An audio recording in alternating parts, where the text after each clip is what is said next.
Westernspring Television. Ours it is.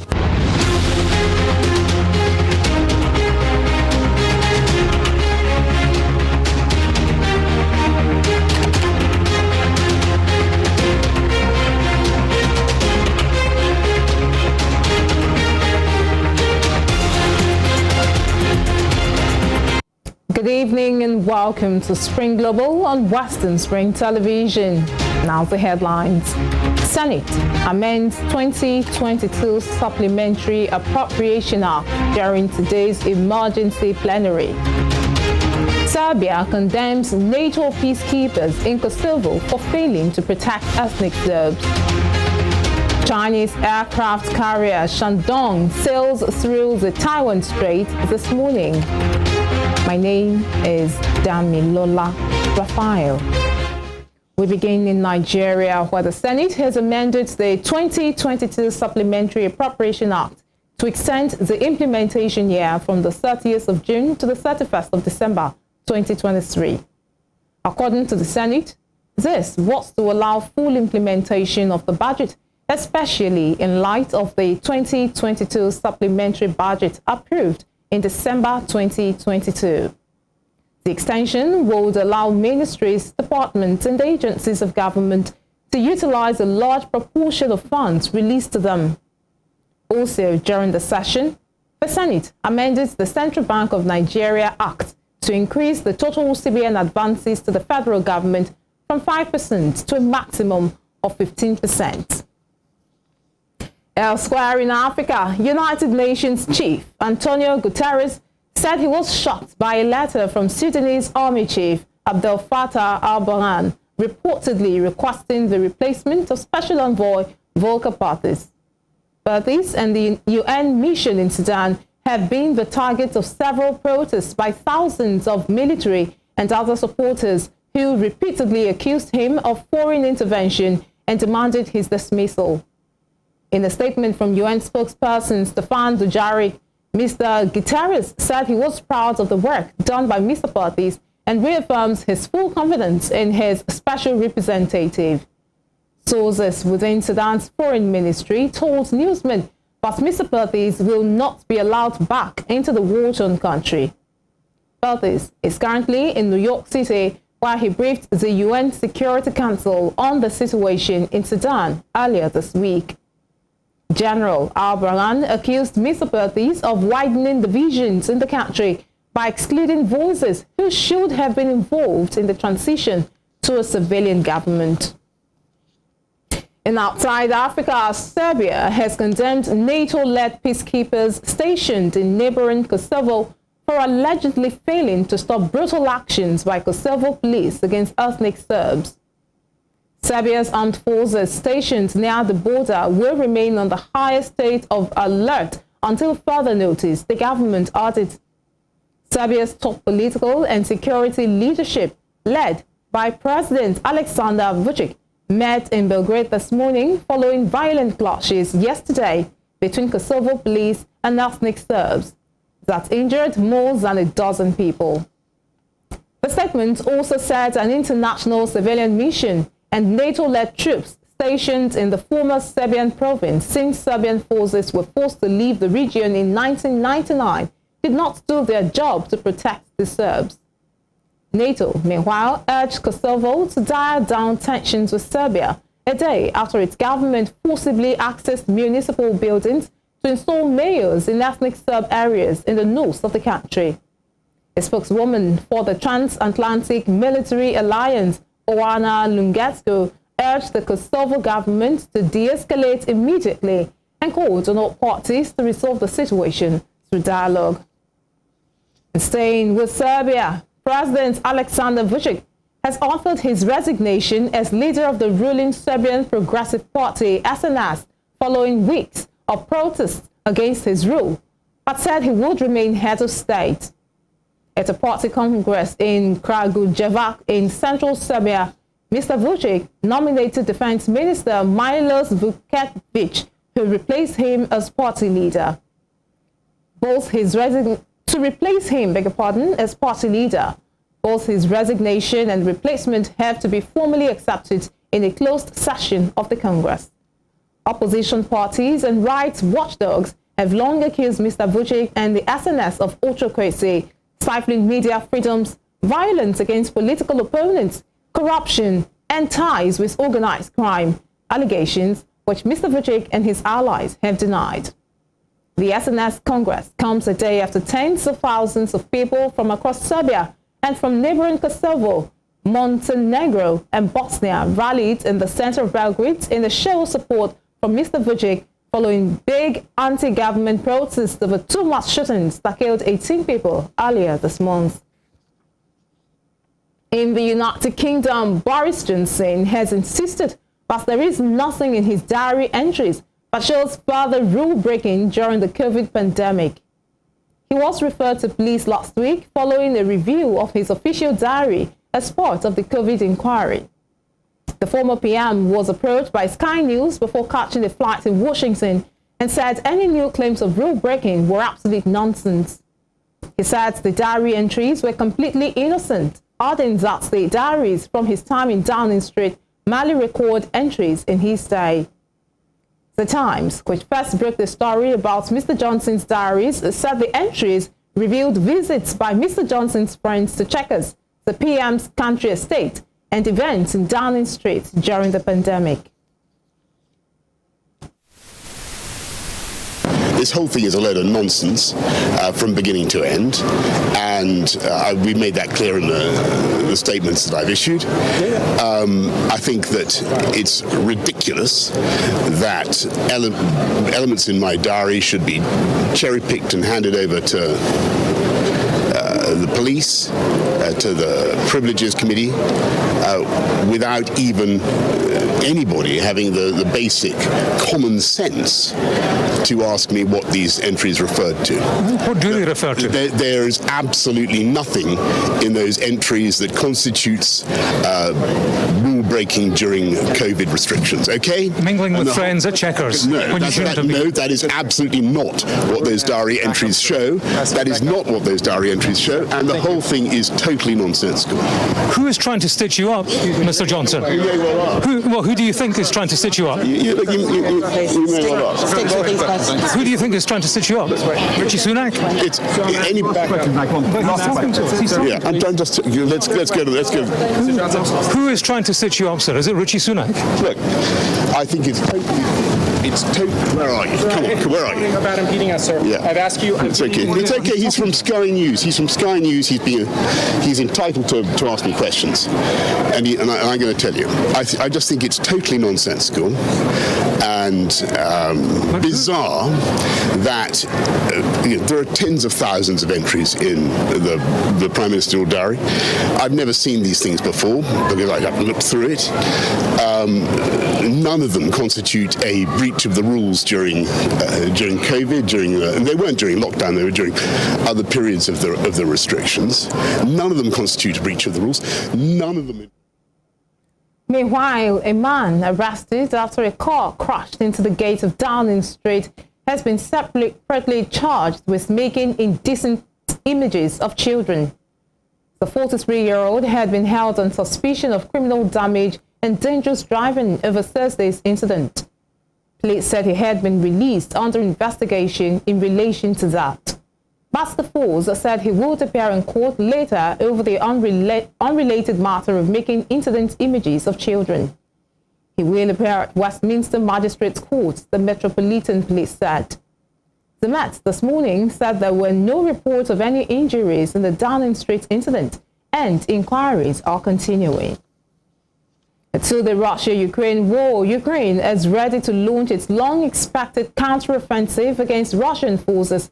One of the country's most senior security officials has told the BBC. Alexei Danilov would not name a date, but said an assault to retake territory from President Vladimir Putin's occupying forces could begin tomorrow, the day after tomorrow, or in a week.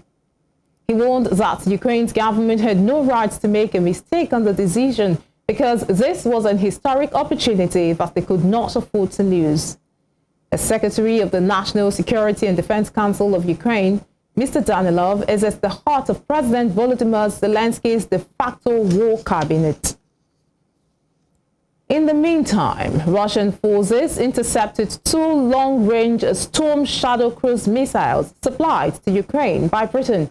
Russia's defense ministry disclosed this today. The ministry also said it had intercepted shorter-range U.S.-built HIMARS-launched and HARM missiles and shot down 12 drones in the last 24 hours. Russia did not specify where the interceptions had taken place, but made the announcement in its daily defense ministry briefing. Drone attacks were recorded deep inside Russian territory today, hitting oil pipeline installations. Russia has tended to blame such attacks on Kiev, although Ukraine has not publicly acknowledged launching attacks against targets inside Russia. Meanwhile, Russia has dismissed criticism from U.S. President Joe Biden over Moscow's plan to deploy tactical nuclear weapons in Belarus, saying Washington had for decades deployed such nuclear weapons in Europe. Russia had on Thursday said it was pushing ahead with the first deployment of such weapons outside its borders since the 1991 fall of the Soviet Union, and Belarusian President Alexander Lukashenko said the weapons were already on the move. Mr. Biden, reacting to the report on Friday, said he had an extremely negative reaction to the report, while the U.S. State Department denounced the Russian nuclear deployment plan. However, Russia's embassy in the United States said in a statement it is the sovereign right of Moscow and Belarus to ensure their security by means deemed necessary. The consulate said the measures undertaken are fully consistent with Russia's international legal obligations. Ukraine's defense ministry has warned that Russia plans to simulate a major accident at the Zaporizhzhia nuclear power station in a bid to thwart the expected counteroffensive by Ukraine to retake its territory captured by Moscow.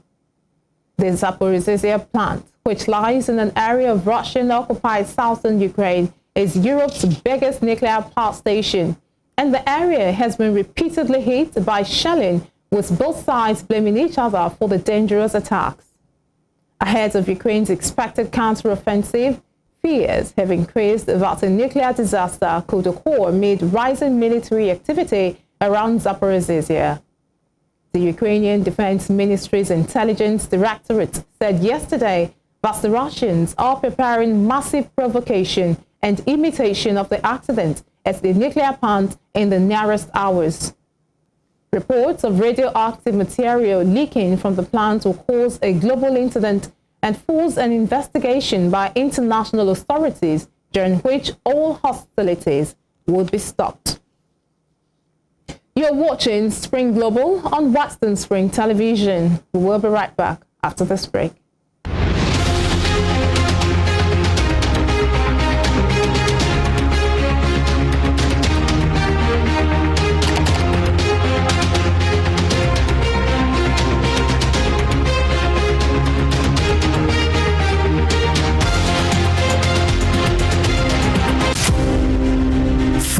Ransom Kuti was an educationist and advocate of women's rights.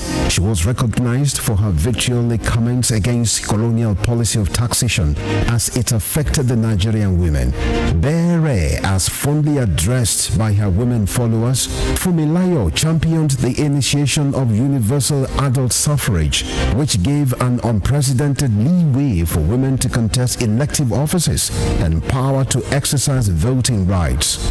Married to a foremost educationist and teacher, Israel Oladotu Ransom Kuti, the first president of Nigeria Union of Teachers, Fumilayo Ransom Kuti was the mother of children who inherited her spirit of activism. Olufela Ande Ololari, the former, a renowned musical legend. She was the first female student of Abeokuta Grammar School and the first female to own and drive a car in Nigeria.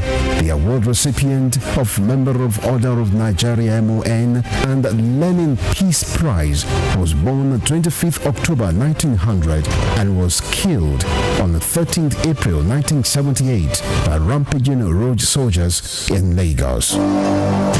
Westernspring Television identifies Fumilayo Ransom Kuti as a watershed character in history. dramatist, playwright, and icon of Yoruba thematic arts. Duro Ladipo was born December 18, 1931 in Osogbo, southwest Nigeria. His clergyman father christened him Timothy. His other names, Duro Dola, Duro Shomo, Duro Rike, reflected his persona and the circumstances that surrounded his birth. The legendary stage actor had in several public fora identified himself as one of the greatest abikus born to die in this world. Family records reveal how he was born and died 13 times. The intertwining names he bore thus lent credence to his spiritism. Duro Ladipo was one of the best known and world-acclaimed Yoruba dramatists to emerge from post-colonial Africa. His notable works, Obakoso, Obawaja, and Moremi, took him beyond Africa to several parts of the world. By the time Duro Ladipo died on 11 March 1978, Nigeria's first cultural ambassador had acquired a towering image as an artist whose works adorned the frontage of Trenchard Hall, University of Ibadan. Westernspring Television identifies Duro Ladipo as a major character in history.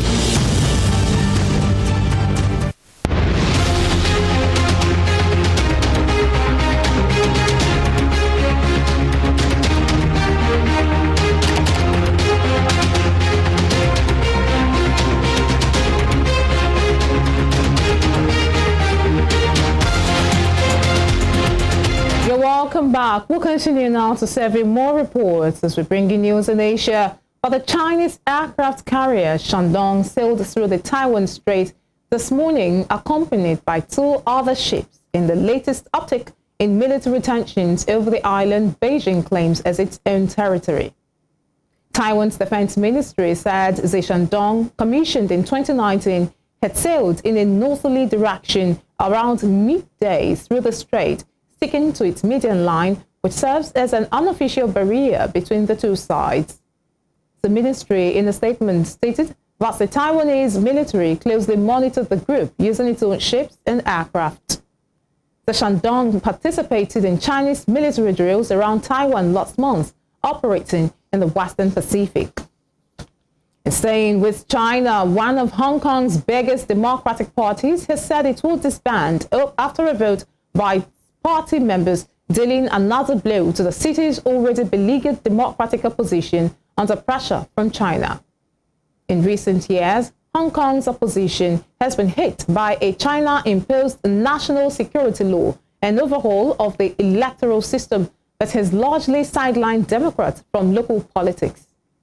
Alan Leong, one of the Civic Party's founding members and the current chairman, told reporters that 30 of 31 members had voted to wind up the party, with only 1 abstaining.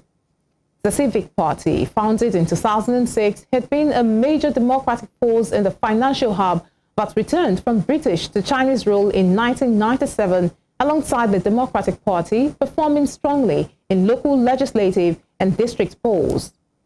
China's imposition of a sweeping national security law in Hong Kong in 2020, however, saw a number of its members arrested, including former lawmakers Alvin Young and Jeremy Tam. Still in Asia, the passenger on an Asiana Airlines flight, he opened an emergency exit door as the plane came in to land in South Korea, told police he did it because he was feeling suffocated and wanted to disembark quickly. The man in his 30s opened the emergency door yesterday when the Airbus 8321 was about 700 feet above the ground as it was landing at Daegu International Airport, causing panic on board. According to local news agency Yonhap, during questioning, the man told officials that he had been under a lot of stress after losing his job and felt the flight was taking longer than it should have been and felt suffocated inside the cabin. Police sought an arrest warrant for the detained man this morning for violation of the Aviation Security Act and other offenses.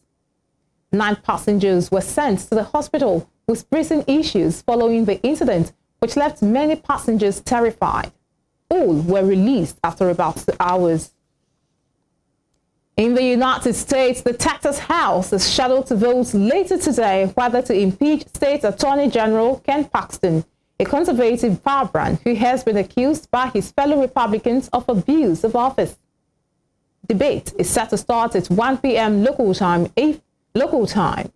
If impeached, Mr. Paxton would be removed from office pending a trial in the Senate, with a 2/3 Senate votes needed to permanently expel him. The 20 articles of impeachment accuse Paxton of improperly aiding a wealthy political donor, conducting a sham investigation against whistleblowers in his office whom he fired, and covering up his wrongdoing in a separate federal securities fraud case against him, among other offenses. Mr. Paxton, who is an ally of former President Donald Trump, has denied the charges and has lashed out against his critics, saying his removal would be a gift for President Joe Biden and his democratic agenda. By proceeding with this illegal impeachment scheme to overturn a decision made by Texas voters just a few short months ago, the corrupt politicians in the Texas House are demonstrating that blind loyalty to Speaker Dade Phelan is more important than upholding their oath of office. They are determined to ignore the law. They have denied me the opportunity to present the evidence which contradicts their politically motivated narrative, and they are showcasing their absolute contempt for the electoral process. Every politician who supports this deceitful impeachment attempt will inflict lasting damage on the credibility of the Texas House, which I served in.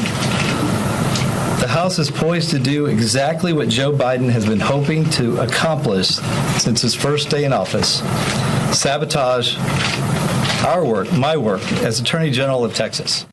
In the Middle East, Iraq launched the $17 billion project today to link a major commodities port to its southern coast by rail and roads to the border with Turkey, in a move designed to transform the country's economy after decades of war and crisis. The development road aims to tie the Grand Forecourt in Iraq's oil-rich south to Turkey, turning the country into a transit hub by shortening travel time between Asia and Europe in a bid to rival the Suez Canal. Director General of the General Company for Ports of Iraq, Farhan Al-Fatousi, noted that the development road is not just a road to move goods or passengers, but will also open the door to development of vast areas of Iraq. Iraq's government envisions high-speed trains moving goods and passengers at up to 300 kilometers per hour, links to local industry hubs, and an energy component that could include oil and gas pipelines. In other news, China and South Korea have agreed to strengthen dialogue and cooperation on semiconductor industry supply chains amid broader global concerns over chip supplies, sanctions, and national security. Chinese Commerce Minister Wang Wentao met with South Korean Trade Minister An Duck-gun on the sidelines of the Asia-Pacific Economic Cooperation Conference in Detroit, which ended yesterday. According to the Chinese Ministry of Commerce today, both ministers exchanged views on maintaining the stability of the industrial supply chain and strengthening cooperation in bilateral, regional, and multilateral fields. Mr. Wang also said that China is willing to work with South Korea to deepen trade ties and investment cooperation. However, a South Korean statement on the same meeting did not mention chips, instead saying the country's trade minister had asked China to stabilize the supply of key raw materials and asked for a predictable business environment for South Korean companies in China. Meanwhile, Poland plans to raise the minimum wage twice in 2024 to help people cope with high inflation as the ruling Law and Justice Party prepares for a parliamentary election later this year. The cost of living has been growing significantly in recent months, with inflation in February reaching its highest in more than a quarter of a century at 18.4% year-on-year. In April, inflation stood at 14.7%. Family and Social Policy Minister Marlena Malag made this known, noting that next year the minimum wage will be raised in two steps from January 1st and July 1st. She states that the minimum wage next year will be above 4,200 zlotys, with the wages expected to be raised to 3,600 zlotys in July. The date for the election has not yet been set, but it is due in October or November. And talking sports now, Manchester City's Erling Haaland has become the first player to win the Premier League Player and Young Player of the Year awards in the same season. The 22-year-old striker's 36 goals has seen him break the Premier League record for most goals in a season, while overall he has scored 52 goals. Haaland said he was honored to have become the first player to win both awards in the same season, thanking everyone who voted for him. Haaland, who received the most combined votes from the public and the Premier League panel, joined City from Borussia Dortmund last summer and has helped the club win his third successive top-flight title. Away from football, promoter Eddie Hearn has said the Britain's world heavyweight champion Tyson Fury has not sent a contract to Anthony Joshua, lining up a September fight. Fury, 34 years old, had said yesterday he wanted to meet Joshua at Wembley later in the year and had already sent a contract. But Hearn, in an interview, said Fury's team had reached out, but no contract has been sent.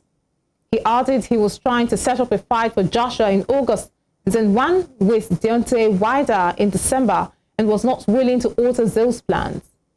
He, however, added that if those plans don't come to fruition, they would, of course, be open to discussing a fight with Tyson Fury. He disclosed that the Tyson Fury fight is a fight Anthony Joshua wants. Fight that everyone wants to see. A few days ago, I sent... Oh, you said I got sent, yeah. No, I sent... No, he hasn't. No. I sent a draft contract to Anthony Joshua. Are you saying that's inaccurate? Absolutely. No contract been sent to Anthony Joshua. Okay. So is this just Tyson just writing this, is what you're saying? Yeah, no, maybe he thinks one has, but they definitely reached out. Could he be told that that was the case? I've no idea. I mean, when I saw that post, I called George Warren straight away and said, what's this? And George Warren said, no, he hasn't been sent a contract. But they have reached out to me to discuss the fight, but no contract's been sent. We're being told by Saudi Arabia that that deal is on the verge of being closed, but we'll see. We'll see. We're not closing the door to a Tyson Fury fight. We're just going to make sure that Anthony Joshua's career goes according to plan and smoothly and not messed around by other people. But, like I said, talking to George Warren on a regular basis, happy to explore.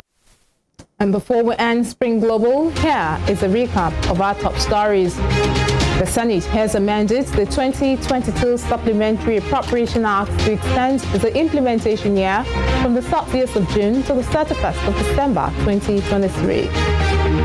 Serbia has condemned NATO-led peacekeepers stationed in neighboring Kosovo for allegedly failing to stop brutal actions by Kosovo police against ethnic Serbs. We also brought you news that the Chinese aircraft carrier Shandong sailed through the Taiwan Strait this morning, accompanied by 2 other ships. You can follow us on our social media handles on Facebook, Instagram, and Twitter at Westernspring Television. You can also watch us live on our YouTube channel at Westernspring Television. Thanking you indeed for watching the news. I am Dami Lola Raphael. I'll see you at 7.